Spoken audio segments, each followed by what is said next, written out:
Everyone welcome to this YouTube channel. आज की इस वीडियो में हम लोग सॉल्व करने वाले हैं केमिस्ट्री के कुछ क्वेश्चंस जो कि बीएससी पार्ट फर्स्ट के फर्स्ट सेमेस्टर के सेकंड पेपर के यानी कि ऑर्गेनिक केमिस्ट्री से हैं। ऑर्गेनिक केमिस्ट्री की unit first and fourth unit जो है एल्कीन एंड रिएक्शन मैकेनिज्म, उसके कुछ क्वेश्चंस आज मैं आपके सामने लेके आई हूँ। तो चलिए स्टार्ट करते हैं। तो फर्स्ट क्वेश्चन है, एथिलीन की क्षारीय पोटेशियम परमैंगनेट के साथ क्रिया करने पर प्राप्त होता है। तो एथिलीन यानी कि डबल बॉन्ड कंपाउंड, और इसकी जब अपन पोटेशियम पर मैग्नेट के MnO4 के साथ में रिएक्शन करवाते हैं, इसकी रिएक्शन जब KMnO4 के साथ में करवाई जाती है तो आपको पता होगा कि KMnO4 जो है वो एक पाई बॉन्ड ब्रेक करेगा और दो सिग्मा बॉन्ड ओपन करेगा और यहाँ पर ये डाईओल का एडिशन कर देता है। ठीक है, दो OH बॉन्ड, तो ये कहलाता है एथिलीन ग्लाइकोल। ठीक है, सो इसे हम एथेन 1,2 डाईओल भी कह सकते हैं। तो इसका second number option correct answer हो जाएगा। नेक्स्ट क्वेश्चन देखिए, निम्न में से कौन इलेक्ट्रोफाइल नहीं है? कौन सा इलेक्ट्रोफाइल नहीं है? तो यहाँ पर ऑप्शन नंबर सेकंड यानी कि Na+ is not a electrophile. तो सेकंड नंबर ऑप्शन इसमें करेक्ट हो जाएगा। नेक्स्ट क्वेश्चन में, निम्न में से कौन सी श्रेणी में केवल न्यूक्लियोफाइल है? कौन सा न्यूक्लियोफाइल्स है? सो आपको पता है न्यूक्लियोफाइल यानी कि जो इलेक्ट्रॉन रिच स्पीसीज होते हैं उन्हें हम न्यूक्लियोफाइल्स कहते हैं। तो देखिए option number B, option B का जो फर्स्ट ऑप्शन है ना, ये NH3 है। ठीक है, NH3 H2 और ROH। ठीक है, so option B is the correct answer. Next question पूछा है, क्षारीय KMnO4 यानी पोटेशियम पर मैग्नेट के साथ में साइक्लोपेंटीन की रिएक्शन। तो साइक्लोपेंटीन यानी कि इसमें एक डबल बॉन्ड है, तो यही सेम रिएक्शन वही है कि ये पाई बॉन्ड को तोड़ेगा और दो OH यहाँ पर ग्रुप जोड़ देगा। और साथ में आपको इसमें ये ध्यान रखना है कि ये जो OH का जो एडिशन होता है ये सिस एडिशन होता है। ठीक है, सिस एडिशन देगा। तो इसका थर्ड नंबर ऑप्शन देखिए, सिस 1,2 cyclopentane diol, third option correct हो जाएगा। नेक्स्ट क्वेश्चन में, प्रोपीन तथा HI की योग अभिक्रिया में आइसोप्रोपिल आयोडाइड बनता है जबकि एन प्रोपिल आयोडाइड नहीं बनता है। तो कौन सी रिएक्शन मैकेनिज्म इसमें शामिल है? ये क्वेश्चन है आपका। तो देखिए, जब आप प्रोपीन, ये आपने प्रोपीन लिया और जब प्रोपीन पर आप HI का एडिशन करवाएंगे तो देखिए यहाँ पर ये अनसिमेट्रिकल एल्कीन है और इस पर जो एडिशन होगा वो मार्कोनिकॉफ रूल के अकॉर्डिंग होगा। तो हाइड्रोजन वहाँ जुड़ेगा जहाँ पहले से हाइड्रोजन ज़्यादा है, तो H इस पे जुड़ेगा। जब इस पर आप यानी कि ये बॉन्ड के इलेक्ट्रॉन इधर जाएंगे, इस पर नेगेटिव आएगा, H यहाँ पे जुड़ जाएगा, तो ये बीच वाले पर बचेगा प्लस चार्ज। और आपको पता है ये सेकंड 2 डिग्री कार्बोकेटाइन बन गया, और 2 डिग्री कार्बोकेटाइन क्या होता है? मोर स्टेबल होता है। तो इसलिए यहाँ पर ये एडिशन जो है वो आइसोप्रोपिल आयोडाइड का फॉर्मेशन देता है। ठीक है, तो यहाँ पर रीजन क्या हो गया? तो अधिक स्थायी कार्बोनियम आयन का बनना, ये इज द करेक्ट आंसर। और अगर एन प्रोपिल आयोडाइड कब बनेगा? जब एंटी मार्कोनिक एडिशन होगा, 1 डिग्री कार्बोकेटाइन इसमें बनता है। नेक्स्ट क्वेश्चन में पूछा है, HBr का एंटी मार्कोनिकॉफ योग इनमें से किसमें नहीं होता है? तो देखो, जब भी मार्कोनिकॉफ या एंटी मार्कोनिकॉफ हम एडिशन की बात करते हैं तब हम क्या देखते हैं कि जब जो एल्कीन है वो हमारी अनसिमेट्रिकल एल्कीन होनी चाहिए। देखो, according to option, propene, but two yne, butene and pent two yne है। तो ब्यूटटूइन देखिए किस तरीके से बनेगा, ये एक सेकेंड, इस तरीके से बनेगा। ये है ब्यूटटूइन। ठीक है, अब आप देखिए, अगर यहाँ पर आप इस डबल बॉन्ड पर HI का एडिशन करवाएंगे तो यहाँ पर आप दोनों ये कार्बन एक एक हाइड्रोजन से जुड़े हुए हैं, इसलिए आप किसी भी कार्बन पर हाइड्रोजन और किसी पे भी I जोड़ सकते हैं, इसलिए यहाँ पर आप डिसाइड नहीं कर पाएंगे। सो यहाँ पर ऑप्शन सेकंड करेक्ट हो जाएगा। नेक्स्ट क्वेश्चन है, कौन सा कार्बन धनायन सर्वाधिक स्थायी है? तो टर्सरी ब्यूटाइल जो होता है वो सबसे मोस्ट स्टेबल होता है। एक हाइड्रोकार्बन की हाइपोक्लोरस अम्ल से अभिक्रिया के फलस्वरूप 1 क्लोरो 2 हाइड्रोक्सी एथेन प्राप्त होती है। हाइड्रोकार्बन क्या है? तो देखिए 2 हाइड्रोक्सी 1 क्लोरो 2 हाइड्रोक्सी एथीन बन रही है। तो ये हाइड्रोकार्बन, मतलब पहले हम प्रोडक्ट लिख लेते हैं, 1 क्लोरो एंड 2 हाइड्रोक्सी, यहाँ पर ये CH2 है। तो देखो HOCl यानी कि ये जो अपन हाइपोक्लोरस एसिड का जब एडिशन करवाते हैं तो यहाँ पर ये दो सिग्मा बॉन्ड बने होंगे ना, तो इससे रिएक्टेंट क्या होगा? ये पाई बॉन्ड आप तोड़ दीजिए, ये सिग्मा बॉन्ड, और यहाँ पर पाई क्रिएट कर दीजिए, तो ये क्या बना है? एथिलीन। सो यहाँ option number first is the correct answer. Next question पूछा है, निम्न में बेयर अभिकर्मक है। तो बेयर अभिकर्मक क्या होता है? पोटेशियम पर मैग्नेट, बेसिक पोटेशियम पर मैग्नेट सॉल्यूशन।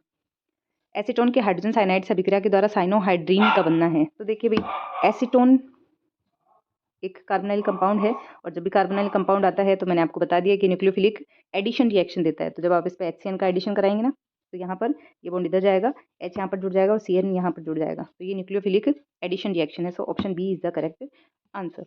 नेक्स्ट क्वेश्चन में कार्बोनाइन का स्थायित्व का क्रम पूछा है, तो बता चुकी मैं आपको बहुत बार, टर्सरी ब्यूटिल, फिर आइसोप्रोपिल, फिर एथिल, देन मेथिल। ठीक है, तो B is the correct answer. Next पूछा है, एक नाभिक नहीं होता है एक न्यूक्लियोफाइल। तो देखिए भाई, न्यूक्लियोफाइल क्या होता है? जिसके ऊपर नेगेटिव चार्ज हो या फिर जो इलेक्ट्रॉन रिच हो। तो जो इलेक्ट्रॉन रिच होगा वो इलेक्ट्रॉन डोनेट करेगा, और जो इलेक्ट्रॉन डोनर होता है वो क्या कहलाता है? बेस कहलाता है। ठीक है, इलेक्ट्रॉन कॉन्सेप्ट के बेसिस पर हम इसको बेस बोलते हैं, तो इसे हम लुईस बेस बोलते हैं। C is the correct answer. Next पूछा है sp2 हाइब्रिडाइज्ड ऑर्बिटल की शेप कैसे होती है, आकृति कैसी होती है? तो ये जो होती है वो इस तरीके से त्रिभुजी शेप होती है ना, तो इसका सी नंबर ऑप्शन करेक्ट हो जाएगा। नेक्स्ट क्वेश्चन में पूछा है निम्नलिखित में से प्रति मोल हाइड्रोजनीकरण ऊष्मा किसकी सबसे कम है? तो देखिए, जो हीट ऑफ हाइड्रोजनेशन है और स्टेबिलिटी, मैंने आपको एक रिलेशन बता रखा है कि हीट ऑफ हाइड्रोजनेशन और स्टेबिलिटी में एक दूसरे में इन्वर्सली प्रोपोर्शनल होता है, मतलब एक दूसरे की रिलेशन क्या होते हैं, अपोजिट होते हैं स्टेबिलिटी में। ठीक है, तो जिसकी स्टेबिलिटी सबसे ज़्यादा उसकी हीट ऑफ हाइड्रोजनेशन सबसे कम। तो मैंने आपको बता रखा है कि जिसमें मोर सब्स्टिट्यूएंट लगे रहते हैं उसकी स्टेबिलिटी ज़्यादा होती है। तो अगर हम इन सब में ऑप्शन में देखेंगे तो जो 2 ब्यूटीन है उसमें मोर सब्स्टिट्यूएंट है, क्योंकि इस तरीके से जब आप देखेंगे 1 butene,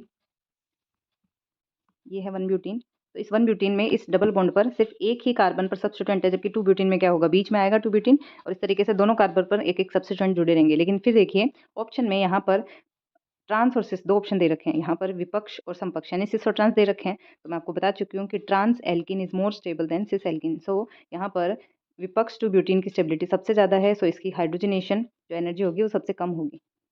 so option B is the correct answer. Next question में पूछा है अणु की अनुनादी संरचनाओं में होती है, तो जो इसकी रेजोनेटिंग स्ट्रक्चर्स होती है किसी भी कंपाउंड की, उसमें नंबर ऑफ एटम्स वगैरह ये सब सेम रहते हैं, लेकिन इलेक्ट्रॉनों की समान व्यवस्था में होती है। पूछा ना इनमें इनमें से कौन सा करेक्ट ऑप्शन होगा? तो ये जो जितनी भी रेजोनेटिंग स्ट्रक्चर्स बनती हैं इनकी जो एनर्जी होती है वो लगभग समान होती है, तो जो ऑप्शन बी है वो इसका करेक्ट आंसर हो जाएगा। निम्नलिखित में से कौन सा यौगिक अनुनाद प्रदर्शित नहीं करता है? ठीक है, कौन है जो कि रेजोनेंस नहीं शो करता है? तो रेजोनेंस के लिए आपको क्या चाहिए, पाई बॉन्ड चाहिए। ठीक है, तो देखिए एथिलएमीन, यानी कि ये हो गया आपका एथिलएमीन। तो एथिलएमीन में कोई पाई बॉन्ड नहीं है, इसलिए इसमें कोई रेजोनेंस नहीं होगा।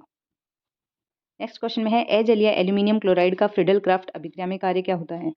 तो फ्रिडल क्राफ्ट अभिक्रिया में AlCl3 क्या करता है, Cl को लेकर के जाता है और फिर वहां से इलेक्ट्रोफाइल को क्रिएट करता है ये। तो option number C is the correct answer. Next question है एल्कोहलिक केओएच तथा एथिल क्लोराइड की अभिक्रिया से क्या बनता है? तो एल्कोहलिक केओएच हमेशा क्या करता है भाई, यहाँ से ये करता है एलिमिनेशन रिएक्शन। ठीक है, एल्कोहलिक केओच क्या करता है, एलिमिनेशन। देखो ध्यान रखना है थोड़ा सा, अगर आपको एक्वस केओच कर दिया जाता है तो वो तो दिखाता है सब्स्टिट्यूशन रिएक्शन। ठीक है, क्या दिखाता है, सब्स्टिट्यूशन रिएक्शन। एंड अगर एल्कोहलिक केओच देते हैं तो वो क्या करता है, एलिमिनेशन रिएक्शन करता है। ठीक है, तो यहाँ पर ये एलिमिनेशन होगा। और एथिल क्लोराइड है, देखिए आप इसकी स्ट्रक्चर कुछ इस तरीके से बनेगी, CH3 CH2 एंड ये Cl। ठीक है, तो यहाँ से Cl और यहाँ से H जाएगा और यहाँ पर डबल बॉन्ड क्रिएट हो जाएगा, सो यहाँ पर एल्कीन बन जाएगी। So option number first is the correct answer. Next पूछा है निम्न में से किसमें शून्य प्रेरणिक प्रभाव होता है, यानी कि इंडक्टिव इफेक्ट पूछा है, आई कौन प्रभाव नहीं शो करता है, तो हाइड्रोजन जो है वो आई इफेक्ट शो नहीं करता है। नेक्स्ट क्वेश्चन है किसी अणु में जब इलेक्ट्रॉन युग्म का विस्थापन समूह से दूर होता है तो यह निम्न में से कौन सा इलेक्ट्रोमैटिक प्रभाव शो करता है? तो देखिए, जब जैसे इस तरीके से कोई बॉन्ड बना हुआ है और अगर इस बॉन्ड के इलेक्ट्रॉन युग्म का विस्थापन किसी दूसरे एटम की तरफ हो जाएगा तो ये ए के रेफरेंस में इसका प्लस आई इफेक्ट कहलाएगा। दैट मीन्स कि इलेक्ट्रॉन को डोनेट कर रहा है। ठीक है, तो ए के रेफरेंस में ये पॉजिटिव इफेक्ट है। So option number A is the correct answer.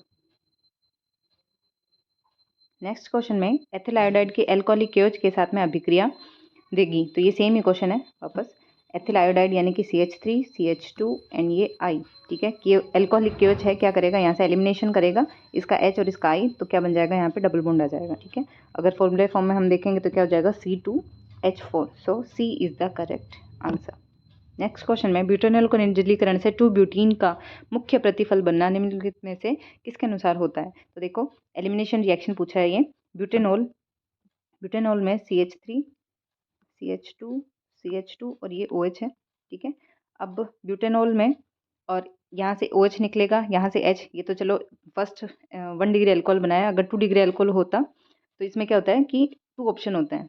ये एक सेकेंड, ब्यूटेनॉल में एक कार्बन और आएगा इस तरीके से 1 2 3 एंड 4। ठीक है, और यहाँ पे अगर हम OH ग्रुप लगाते हैं तो 2 पॉसिबिलिटी रहती है कि एक यहाँ का हाइड्रोजन निकल जाए और दूसरा इधर का हाइड्रोजन निकल जाए। ठीक है, तो कौन सी एल्किन बनेगी, more substituted alkene will be formed. So और ये हमें कौन बताता है, सेटजेव। तो ऑप्शन नंबर सेकंड जो है वो करेक्ट आंसर हो जाएगा। नेक्स्ट क्वेश्चन में पूछा है पोटेशियम सॉक्सनेट के ठंडे सांद्र जलीय विलयन के विद्युत अपघटन से प्राप्त होने वाला यौगिक कौन सा है? तो ये है कोल्बे विद्युत अपघटन विधि, जिसमें हमने लिया है पोटेशियम सॉक्सनेट CH2COO के। ठीक है, अब देखो अगर इसमें सिंपल एक कार्बन वाला एसिड अगर लिया जाता है ना 1 कार्बन के साथ में, तब तो क्या बन जाता है, इसमें एल्केन का फॉर्मेशन होता है। लेकिन इसमें सॉक्सीनेट लिया है इसलिए यहाँ से ये ग्रुप्स निकल जाएंगे और यहाँ पर एल्कीन का फॉर्मेशन होता है। So option number second ethene is the correct answer.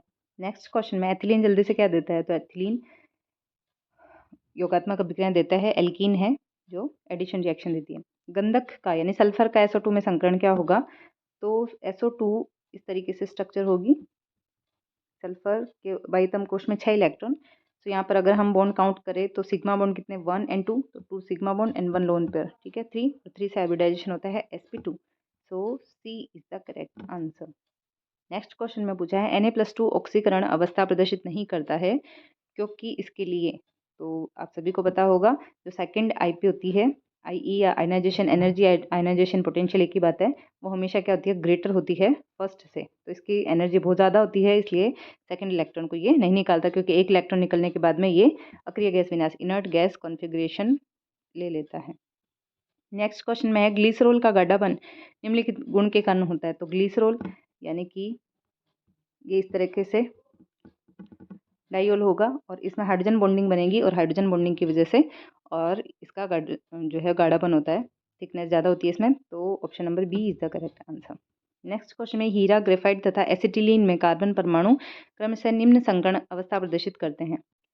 तो हीरे में कार्बन sp3 और ग्रेफाइट में sp2 और एसिटिलीन में ये एसिटिलीन इसमें sp हाइब्रिडाइजेशन होता है। So option C is the correct answer. Next question है 1,3-ब्यूटाडाइन यौगिक में होते हैं। तो देखिए आप 1,3-ब्यूटाडाइन स्ट्रक्चर बनेगी CH2CH single bond CH double bond CH2, ठीक है। तो अब हाइब्रिडाइजेशन देखेंगे तो ये जो कार्बन है 3 सिग्मा बॉन्ड बनाए हुए हैं, सो हाइब्रिडाइजेशन क्या हो जाएगा sp2। और अगर बीच वाले इस कार्बन की बात करें तो 1 2 एंड 3, ठीक है, इसमें भी 3 सिग्मा बॉन्ड है, सो इसमें कार्बन हो जाएंगे, ये भी क्या हो जाएगा sp2 हाइब्रिडाइजेशन, ठीक है 1,3-ब्यूटाडाइन 1 2 एंड 3। सो इसमें सारे कार्बन क्या हो जाएंगे sp2 हाइब्रिडाइज स्टेज में हो जाएंगे। Option B is the correct answer. Next question में पूछा है निम्न में से कौन सा अणु समतलीय है, यानी प्लेनर कौन सा मॉलिक्यूल है। सो अकॉर्डिंग टू हाइब्रिडाइजेशन निकालेंगे। सो हाइब्रिडाइजेशन में देखिए अगर H2O और CCl4 की बात करें तो sp3 हाइब्रिडाइजेशन है, सो sp3 वाले प्लेनर नहीं होते हैं। सो अपन बी ऑप्शन को देखते हैं। HNO3 में हम नाइट्रोजन का हाइब्रिडाइजेशन निकालेंगे। नाइट्रोजन के आउटरमोस्ट शेल में 5 इलेक्ट्रॉन और हाइड्रोजन इसमें मोनोवेलेंट है अपॉन 2, सो 6/2 यानी कि 3। तो sp2 हाइब्रिडाइजेशन, और sp2 की शेप कैसे होती है ट्राइगोनल प्लेनर शेप होती है। So option B is the correct answer. Next में पूछा है निम्न में से सबसे अधिक क्षारीय कौन सा है, सबसे ज़्यादा बेसिक। तो बेसिक कौन होता है, जो लोन पेयर डोनेट करता है, ठीक है। तो नाइट्रोजन के ऊपर लोन पेयर है, तो जो ग्रुप इसके इलेक्ट्रॉन पेयर की डेंसिटी को बढ़ाएंगे वो मोर बेसिक हो जाएगा, ठीक है। तो देखिए C6H5 तो क्या हो जाएगा एनिलीन है, इस तरीके से है। तो एनिलीन में तो क्या होगा लोन पेयर रेजोनेंस की वजह से और रिंग में क्या रहेंगे बिजी रहेंगे, इसलिए इसकी बेसिसिटी तो सबसे कम होती है। और बी और सी में से देखिए ये एल्किल ग्रुप जुड़े हुए हैं और दोनों इसके बेसिसिटी को बढ़ाएंगे, ये बड़ा ग्रुप है इसलिए सी इज द करेक्ट आंसर। इनमें से कौन समूह है प्लस आई इफेक्ट डालता है, तो प्लस आई कौन डालेगा CH3, ठीक है ए इज द करेक्ट आंसर। बंध के हेट्रोलाइटिक विदलन से प्राप्त होता है, हेट्रोलाइटिक क्लीवेज है, पता होगा आप सभी को। जैसे ये बॉन्ड है किसी और बी के बीच में, हेट्रोलाइटिक क्लीवेज का मतलब है इसके दोनों बॉन्ड के इलेक्ट्रॉन किसी एक एटम पर मूव हो जाए, तो जिस पर मूव होंगे वो नेगेटिव चार्ज में और जिससे मूव हुए हैं उस पर पॉजिटिव चार्ज, तो एक कैटायन और एक एनएन बनेगा। So option D is the correct answer. निम्न में से किसमें उच्चतम बंध वियोजन ऊर्जा होती है, तो बॉन्ड डिसोसिएशन एनर्जी पूछी है। तो RI की यानी कि आयोडाइड की एल्किल ग्रुप के साथ में सबसे ज़्यादा बॉन्ड डिसोसिएशन एनर्जी होती है, उसके बाद में ये कंटिन्यूस घटते हुए क्रम में रहती है। So option D is the correct answer. Next question है CH4 का सूर्य के प्रकाश में क्लोरीनीकरण यानी कि HNu के प्रेजेंस में CH4 का हम क्या करेंगे हेलोजनीकरण यानी कि क्लोरीनीकरण करवाएंगे, तो ये होती है मुक्त मूलक, फ्री रेडिकल मैकेनिज्म होती है। HNu के प्रेजेंस में क्या होता है फ्री रेडिकल का फॉर्मेशन होता है। नेक्स्ट क्वेश्चन में पूछा है अल्कोहल का निर्जलीकरण उदाहरण है। तो अल्कोहल का निर्जलीकरण करवाएंगे तो ये हो जाएगा विलोपन अभिक्रिया, सी इज द करेक्ट आंसर। इनमें से कौन इलेक्ट्रॉन स्नेही है, इलेक्ट्रॉन स्नेही मतलब इलेक्ट्रोफाइल है। इलेक्ट्रोफाइल कौन होता है इलेक्ट्रॉन डेफिशिएंट स्पीसीज, तो इसमें आप सभी देख सकते हैं NH3 पर लोन पेयर है, CN पर माइनस चार्ज, ROH पर लोन पेयर होंगे, SO3 इसमें क्या हो जाएगा इलेक्ट्रॉन स्नेही हो जाएगा। सबसे ज़्यादा स्थायी कार्बोनियम आयन है? तो टर्सरी, बार बार रिपीट हो रहा है ये क्वेश्चन। नेक्स्ट क्वेश्चन में निम्नलिखित में से कौन सा ऑक्साइड सर्वाधिक क्षारीय है? बेसिक पूछा है, बेसिक ऑक्साइड कौन सा है? तो आपको पता है अभी बेस क्या होता है, जो कि इलेक्ट्रॉन पेयर डोनेट करता है ना, तो जिसकी ऑक्सीडेशन स्टेट बहुत ज़्यादा हाई होगी प्लस में, उसकी बेसिसिटी कम हो जाएगी, और जिसकी कम होगी उसकी बेसिसिटी ज़्यादा हो जाएगी। सो ऑप्शन ए में देखिए Na2O। Na2O में क्या है, नाइट्रोजन, Na जो है वो +1 ऑक्सीडेशन स्टेट में है, Na यहाँ पर +1 में है, बाकी As यहाँ पे +3 में है, बेरिलियम +2 में है। सो यहाँ पर option A is the correct answer. Last question है मैथिल एमीन, अमोनिया तथा एनिलीन की क्षारकता का बढ़ता हुआ क्रम बताइए। तो देखिए मैथिल एमीन में एक मैथिल समूह है, एमीन से जुड़ा हुआ है, एनिलीन ये इस तरीके से हो ही गया, और अमोनिया, ठीक है। सो सबसे ज़्यादा कौन, मैथिल एमीन। मैंने आपको बताया था कि लोन पेयर की डेंसिटी जो ज़्यादा बढ़ाएगा, इलेक्ट्रॉन की डेंसिटी बढ़ेगी तो बेसिसिटी भी बढ़ेगी। सो यहाँ पर तो लोन पेयर क्या हो जाएंगे, इंगेज हो जाएंगी रिंग के साथ में, सो इसकी सबसे कम हो जाएगी और सबसे ज़्यादा हो जाएगी मैथिल एमीन की। तो मैथिल एमीन, फिर अमोनिया और फिर aniline. So option B is the correct answer.